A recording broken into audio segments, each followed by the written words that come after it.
Hello friends, आजको भिडियोमा हामी क्लास 12 को म्याथमेटिक्सबाट डेरिभेटिभ पढ्न गइरहेका छौँ, जसमा आज हामी लेक्चर 3 मा एल लोपिटल रुल को बारेमा हामी पढ्न गइरहेका छौँ। Lecture 1 lecture 2 already video upload भइसकेको छ। लेक्चर 1 मा हामीले introduction of derivative first principle हेर्यौँ। लेक्चर 2 मा हामीले हेर्यौँ हाइपरबोलिक फंक्शन र इन्भर्स हाइपरबोलिक फंक्शन को डेरिभेटिभ भने आजको यो लेक्चर 3 मा चाहिँ हामी लोपिटल रुल हेर्न गइरहेको छौँ। लोपिटल रुल भनेको के हो र यो यसमा के गरिन्छ भन्ने बारेमा आज हामी हेरिन्छ र एक दुईवटा प्रब्लम सल्भ गरेर अनि भिडियोलाई हामी समाप्त गर्नेछौँ।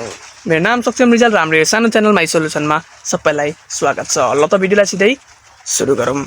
अब के हो त यो लोपिटल रुल अथवा कसैले तपाईहरु एल हस्पिटल रुल हैन जे भने प्रोनाउन्सिएसन जे गरे हैन, प्रोनाउन्सिएसनसँग हामीलाई यस्तो खासै मतलब त भएन, तर हैन ठीक छ भएन, हामीले गरेर जान्ने हो प्रब्लम कसरी सल्भ गर्ने, कस्तो के प्रब्लम हो त्यो बुझ्नु पर्यो। सबभन्दा सुरुमा अब यो भने के हो भन्दाखेरि नि जस्तै हामीले लिमिट गरेका छौँ हो, लिमिट जस्तै हामीसँग लिमिट छ अरे एउटा क्वेशनमा लिमिटको के लिए भन्दाखेरि ल लिमिट एउटा लिए हैन x tends to pi by 3 limit cos x minus 1 by 2 by x minus pi by 3 यो मैले एउटा लिमिट लिए। अब यहाँ यो लिमिट लाई इभ्यालुएट गर्नको लागि, यो लिमिटलाई सल्भ गर्ने इभ्यालुएट गर्नको लागि हामी चाहिँ अब यहाँबाट के ल्याउँछौँ भन्दाखेरि डेरिभेटिभको युज गर्छौँ। ठीक छ, भनेको यो यो लोपिटल रुल भनेको डेरिभेटिभको एउटा एप्लिकेसन हो। अब यसमा चाहिँ हामी जुन 11 क्लासमा जुन हामीले लिमिटहरू इभ्यालुएट गरौँ न, लिमिट पढ्यौँ नि हैन, अब त्यो लिमिटहरूलाई इभ्यालुएट गर्न पनि हामी चाहिँ अब यो गर्न चाहिँ हामी डेरिभेटिभको युज गर्न सक्छौँ भन्ने कुरा चाहिँ यो लोपिटल रुलले बुझाउँछ। जस्तै कि अब यहाँ हेर ल, यो जस्तै यहाँ x tends to pie by 3 limit cos x minus 1 by 2 by x minus pi by 3 छ। अब यो जुन छ यो हाम्रो यो टर्ममा यसमा हामीले यो x बाई 3 x को ठाउँमा यहाँनिर x बाई 3 राख्यौँ भने यो के हुन्छ भन्दाखेरि यस्तो हुन्छ नि त हैन, cos pie by 3 minus 1 by 2 by pi by 3 minus pi by 3 हुन्छ। भन्नुको त cos पाई बाई 3 भनेको 1 बाई 2 माइनस, अब यो के भन्दाखेरि पाई बाई 3 माइनस पाई बाई 3 भयो। भन्नुको अर्थ अब यो के भयो भन्दाखेरि यो भनेको त अब 0 बाई 0 को फर्ममा आयो नि त, मतलब कि यो त अब डिफाइन 0 बाई 0 भन्ने डिफाइन भएको छ म्याथमेटिक्समा सम्म छैन। जस्तै गरी यो इन्फिनिटी बाई इन्फिनिटी यस्तो कुरा कहीँ आजसम्म डिफाइन भएको छ म्याथमेटिक्समा छैन। भने पछाडि अब यस्तो कुरालाई सल्भ गर्नको लागि कसरी गर्ने भन्दाखेरि अब हामीले क्लास 11 मा अब हामीले लिमिटबाट कसरी हामीले सल्भ गर्यौँ पढ्यौँ हैन, यसलाई अब सिम्प्लिफाई गरेर अनि अन्तिममा हामीले यो लिमिट लगाएर हामीले इभ्यालुएट गरेका थियौँ भने यहाँनिर अब टकसँगले ठ्याक्कै डेरिभेटिभ युज गरे पछाडि हैन यस्तो यो जुन छ यो लिमिट, यस्तो खालको लिमिटलाई हामी सल्भ गर्न सक्छौँ भन्ने कुरा चाहिँ यो लोपिटल रुलले बुझाउँछ, यो रुलले बुझाउँछ। र हाम्रो क्लास 12 को सिलेबस अनुसार हामीले यही लोपिटल रुलमा यति नै पढ्नुपर्ने हो। जस्तो कति सिम्पल छ क्या, सजिलो छ डेरिभेटिभ नि क्लास 12 मा एकदम सजिलो हो धेरै। क्लास 12 मा 11 मा हामीले अब सुरुमै पढेको कस्तो कस्तो भयो होला, अप्ठ्यारो भयो होला, कसैलाई गाह्रो भयो होला छोडिदिने। क्लास 12 मा हामीले सिम्पल डेरिभेटिभको रुलहरू थाहा छ भने हामी सिम्पल तरिकाले हैन यो सबै सक्छौँ क्या, त्यस्तो गाह्रो केही छैन। सो अब हामी यहाँनिर के गर्दैछौँ भन्दाखेरि evaluate the limit by L'Hopital rule for यो 0 बाई 0 र इन्फिनिटी बाई इन्फिनिटीको लागि हामी पढ्न गइरहेको छौँ हैन। यति नै हो बुझ्नुपर्ने कुरा, त्यस्तो धेरै डिपमा अब यही हो लोपिटल रुलले यति नै भन्छ हैन। भनेपछि त अब के छ र बुझ्नुपर्ने कुरा हैन। ठिक छ, अब हामी सिधै जान्छौँ, अब हामी एक्सर्साइजमा जान्छौँ ल, मतलब हामी एक दुईवटा सल्भ गर्छौँ अनि बुझिन्छ, सल्भ गरेपछि बुझिहालिन्छ नि हैन। ठिक छ, भनेपछि ल मैले यही एउटा क्वेसन लिएँ नि त हैन, यसलाई नि कसरी सल्भ गर्ने भन्दाखेरि 1 नम्बरमा x tends to limit pi by 3 cos x minus 1 by 2 by x minus half 3 भयो। अब यसलाई कसरी सल्भ गर्ने भन्दाखेरि अब यो हेर्दाखेरि थाहा भइसक्यो कि यो 0 बाई 0 मा आउँछ भनेर, अघि यहाँ मैले देखाइ पनि सकेन 0 बाई 0 मा आउँछ भनेपछि के गर्ने भन्दाखेरि USING युजिङ लोपिटल रुल युज गर्ने। त्यसपछि लोपिटल युज गरिसके पछाडि अब के हुन्छ भन्दाखेरि अब यहाँ ल x tends to limit pi by 3 जुन छ हैन लिमिट पाई/3। अब हामीले गर्ने चाहिँ के भन्दाखेरि अब जस्तै यो हरेक एउटा एक एक टर्मको हामीले डेरिभेटिभ निकाल्ने। जस्तै यो न्युमिनेटर र डिनोमिनेटर दुईटा छ यहाँनेरि, यो हैन न्युमिनेटर र डिनोमिनेटरमा छ मतलब फ्र्याक्सनमा छ। यसलाई के गर्ने भन्दाखेरि यो न्युमिनेटरको बेग्लै हामीले डेरिभेटिभ गरेर निकाल्ने र यो डिनोमिनेटरको बेग्लै डेरिभेटिभ गरेर निकाल्ने। ठिक छ। र डेरिभेटिभ हामीले एकचोटि मात्र होइन, हामीले first derivative, second derivative, third derivative मतलब डेरिभेटिभ 3-4 चोटि गर्न सक्छौँ जबसम्म कि यो हाम्रो यस्तो यो अनडिफाइन्ड फर्म सकिँदैन, हट्दैन, तबसम्म हामीले डेरिभेटिभ गर्न सक्छौँ। बुझ्यो? ठिक छ। अब यसको डेरिभेटिभ अब के हुन्छ भन्दाखेरि अब cos x माइनस हाफको डेरिभेटिभ के हुन्छ भन्दाखेरि अब यहाँ cos x को अब डेरिभेटिभ युज गर्ने हो क्या। डेरिभेटिभको नलेज चाहिँ हुनु पर्यो यसमा, डेरिभेटिभ कसरी गरिन्छ भन्ने चाहिँ थाहा हुनु पर्यो। जस्तै अब के हुन्छ भन्दाखेरि cos x को डेरिभेटिभ कति हुन्छ भन्दाखेरि cos x को डेरिभेटिभ माइनस sin x हुन्छ। ठिक छ। अब माइनस हाफ भनेको यो भनेको के भन्दाखेरि कन्स्ट्यान्ट टर्म हो। कन्स्ट्यान्ट टर्मको डेरिभेटिभ कति हुन्छ सबैलाई थाहा छ, 0 हुन्छ। भनेपछि 0 लेख न, 0 त लेख्नु परेन, किन लेख्ने भाइ। अब यो माथिको न्युमिनेटरको सकेँ मैले। अब डिनोमिनेटरमा x छ। अब x को डेरिभेटिभ के हुन्छ, x को डेरिभेटिभ भनेको 1 हुन्छ हैन, विथ रेस्पेक्ट टु x हामीले डेरिभेटिभ गरिरहेका छौँ। ठिक छ। भनेपछि माइनस अब पाई/3 भनेको कन्स्ट्यान्ट टर्म हो, यसको डेरिभेटिभ कति हुन्छ 0 हुन्छ।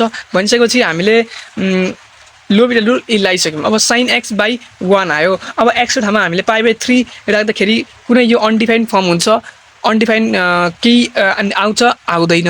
भनेपछि हामीले यहाँनिर डाइरेक्ट के लेख्न सक्यौँ अब माइनस साइन, अब x को ठाउँमा पाई/3 राख्दा कति भयो पाई/3 हुने भयो। /1 त के लेख्नु होइन, इक्वल्स टु के हुने भयो भन्दाखेरि अब माइनस साइन पाई/3 भनेको साइन 60 डिग्री भनेको साइन 60 डिग्री भनेको √3/2 र यो हाम्रो एन्सर हो। बुझ्यो? यस्तै हो लोभिटल रुल भनेको। कति सजिलो, आमामामामा यस्तो पनि पढ्ने कुरा हो। त्यतिकै नर्सरीमा पढ्ने केटाकेटीले पढ्ने कुरा जस्तो सिकाउनुहुन्छ सर चाहिँ नभन्नु हैन। अलिकति डेरिभेटिभको बेसिक नलेज चाहिँ हुनैपर्छ। त्यति पानी पर्दैछ यार गुडुङ। ठिक छ। ब्याकग्राउन्डमा केही आवाज छ भने नेग्लेक्ट गर्न ल हैन, जस्ट मेरो बोलीमा फोकस गर न। ओके, 1 नम्बर भयो। अब 2 नम्बरमा अर्को क्वेसन छ। 2 नम्बरको यहाँ भन्दा पनि यहीँ गरौँ न हैन, एउटै पेजमा गर्दाखेरि बुझाउन सजिलो हुन्छ। आधी पेज भयो भने फेरि यसमा गाह्रो हुन्छ। ठिक छ। 2 नम्बरमा मैले एउटा क्वेसन लिएँ, x tends to plus infinity limit log x square plus 1/log x cube plus 1। अब यहाँ तिमीहरू हेर्न सकिहाल्छौ। अब यहाँनिर के छ भन्दाखेरि इन्फिनिटी छ भनेपछि हामीले मतलब कि x ठाउँमा इन्फिनिटी हुनु पर्यो भन्ने कुरा यसले बुझाइरहेको छ। x tends to plus infinity limit log x square plus 1/log x cube plus 1 छ भनेपछि अब यहाँनिर हामीले भन्नु गर्दा यहाँनिर x ठाउँमा हामीले इन्फिनिटी राख्नुपर्ने। अब x ठाउँमा जस्तै इन्फिनिटी त राख्यौँ अरे, ओके। अब इन्फिनिटीको स्क्वायर कति हो थाहा छ? थाहा छैन। अब भनेपछि इन्फिनिटीको स्क्वायर भने इन्फिनिटी हुन्छ, लग इन्फिनिटी भनेको अब इन्फिनिटी होला, इन्फिनिटी बाई इन्फिनिटी आउने भयो। यस्तो कुरा आउनुभयो। यो डिफाइन छ। ओके सर छैन, अब के गर्ने त सर भन्नु न त, डिफाइन छैन भने तिमीहरू भन्छौ। अब म सुन्नु मस्ती गर्ने। अब यहाँ पनि हामीले के ल्याउने, using HOSPITAL L'Hopital's RULE rule. L'Hopital rule लाग्दाखेरि के हुन्छ भन्दाखेरि अब भनेको हामीले हरेक एक एकवटाको डेरिभेटिभ हामीले निकाल्नु पर्यो सबभन्दा सुरुमा। अब यहाँनिर चाहिँ म के गरिदिन्छु भन्दाखेरि अब एकैचोटि डाइरेक्ट डेरिभेटिभ गर्दा तिमीहरू बुझ्दैनौ भने बुझ्दैन होला, त्यही भएर म ट्याक्कसँगले हियर अब पहिला यसको डेरिभेटिभ गरौँ ल। d log x square plus 1/dx with respect to x derivative गर्दा के हुन्छ भन्दाखेरि d log x square plus 1। अब यहाँ चेन रुल लाउनु पर्यो, d x square plus 1 into d x square plus 1/dx हुन जान्छ। अब इक्वल्स टु यसको एन्सर कति हुन्छ, यसको डेरिभेटिभ भनेको 1/x स्क्वायर प्लस 1 हो, अनि इन्टु यसको डेरिभेटिभ भनेको x स्क्वायरको डेरिभेटिभ 2x हो। प्लस 1 भने त हाम्रो के हो कन्स्ट्यान्ट टर्ममा 0 भइहाल्छ। भनेपछि यो माथिको न्युमिनेटरको डेरिभेटिभ यति हुने रहेछ। अल्सो डिनोमिनेटर गर्दा d log x cube plus 1/dx हुन्छ equals to d log x cube plus 1 dx cube plus 1 into dx cube plus 1 by dx equals to 1 by x cube plus 1 into 3x square यति हुने भयो भनेपछि दुईटाको हामीले derivative गरिसक्यौं त्यसपछि हामी यसरी then लेखेर के लेख्न सक्छौं x tends to plus limit infinity log x square plus 1 by log x cube plus 1 हुन सक्छ अल्छी लाग्यो होला है केही छैन अब के हुन्छ भन्दाखेरि इक्वल्स टु अब हामी यसलाई x tends to plus infinity limit अब डेरिभेटिभ गरिसक्यौं नि गरिसक्यौं भने चाहिँ यही डेरिभेटिभ गरेर त यहाँ हाल्ने हो भने यसको डेरिभेटिभ के थियो 2x by x square plus 1 थियो अब यसको डेरिभेटिभ के थियो डिनोमिनेटरको 3x square by log x cube plus 1 भयो यहाँसम्म बुझ्यो बुझिन्छ अब equals to x tends to plus infinity limit अब हामीले यसलाई हेर यो भनेको योसँग र मल्टिप्लाई हुन्छ योसँग र मल्टिप्लाई हुन्छ जस्ट 2x यहाँ लग कसले लेख्यो फेरि मैले त लेखेको हैन नि हैन x cube plus 1 हैन 3x square plus x cube plus 1 भनेपछि यहाँ के हुन्छ x cube plus 1 by यहाँ के भयो भन्दाखेरि 3x square x square plus 1 भयो यो बुझ्यो अब इक्वल्स टु अब लिमिट लायौं अब भनेको 2 3 जा कति हुन्छ ए सरी 2 2 जा 2x power 4 हुन्छ म के सोचिरहेको छु यार प्लस 2x भयो त्यसैगरी 3x power 4 plus 3x square भयो यहाँसम्म बुझ्यो बुझिन्छ गाह्रो छ केही छैन अब यहाँ हाल्ने अब फेरि पनि अब x power 4 आयो भनेपछि x भनेको इन्फिनिटी छ इन्फिनिटीको पावर 4 कति इन्फिनिटी अनि इन्फिनिटी इन्टु इन्फिनिटी अनि प्लस यति इन्टु इन्फिनिटी इन्फिनिटी भनेपछि इन्फिनिटी बाइ इन्फिनिटी फेरि अब यसलाई के गर्नु पर्यो फेरि अब डेरिभेटिभ युज गर्नु पर्यो ल ल ल अब यहाँ चाहिँ त डेरिभेटिभ यसरी गरिराख्नु पर्दैन यहाँ त सिम्पल छ सकिहालिन्छ भनेपछि अब यो पनि भएन अघि मैले भनेको थिएँ नि एकचोटि मात्र डेरिभेटिभ युज गर्ने जबसम्म हाम्रो यो अनडिफाइन फर्म सकिदैन तबसम्म हामीले डेरिभेटिभ युज गर्न सक्छौं पाउँछौं हैन यो चाहिँ यो रुलको फ्लेक्सिबिलिटी भनौं न अथवा के भनौं जे भए पनि अब के भयो x tends to plus limit infinity अब यसलाई डेरिभेटिभ गर्नु पर्यो सबभन्दा सुरुमा यो न्युमेरेटरको डेरिभेटिभ कति हुन्छ डेरिभेटिभ भनेको पावर रुल लाउनु पर्यो 2 4 जा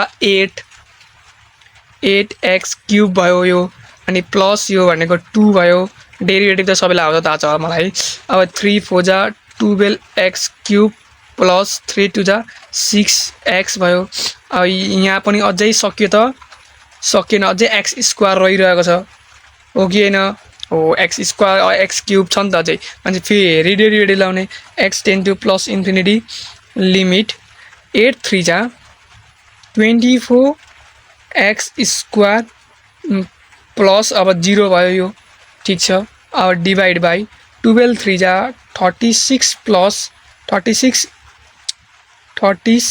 x स्क्वायर प्लस 6 हुने भयो यसको डेरिभेटिभ गर्दाखेरि अब फेरि अझै सकेको छैन प्लस लिमिट इन्फिनिटी छ 24 2 जा 48 x बाइ 36 2 जा 72 x भयो अब यो 6 हटो मतलब 0 भयो डेरिभेटिभ 6 को डेरिभेटिभ अब x tends to plus infinity limit यो 48 बाइ 72 रह्यो अब सक्यो अब चाहिँ सक्यो भने पछाडी यो भनेको कति हुन्छ 24 2 जा 24 3 जा ठीक छ भनेपछि इक्वल्स टु अब हाम्रो आन्सर भयो 2/3 हो अब आन्सर सक्यो अब बुझ्यो कसरी रहेछ यो के रहेछ भनेर बुझ्यो बुझेको बुझेन बुझिन्छ भनेपछि एल रुल भनेको कसरी हुँदो रहेछ कसरी गरिदो रहेछ भन्ने कुरा अब चाहिँ बुझ्यो होला सो के गरिन्छ भन्दाखेरि नभए सुरुमा हेर्दाखेरि यो भनेको हाम्रो डिफाइन नहुने कुरा यो 0/0 इन्फिनिटी यस्तो फर्ममा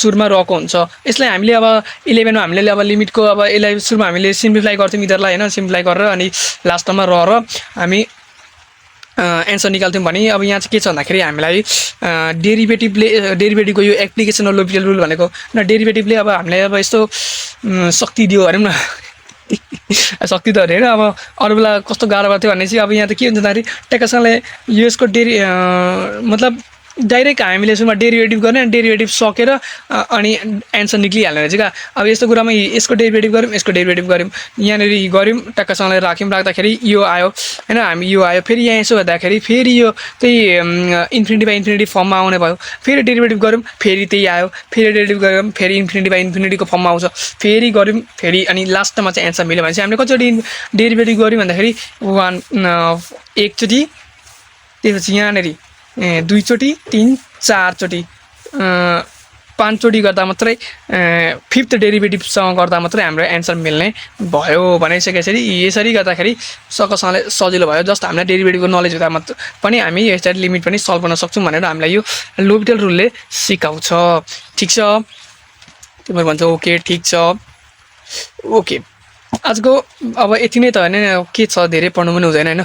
ल आजको भिडियो कस्तो लाग्यो, भिडियो मन पर्यो भने साथीहरूलाई सेयर गर्ने होइन, आफूलाई पनि लाइक गर्ने, कमेन्ट गर्ने, कस्तो लाग्यो कमेन्ट गर्नु ल।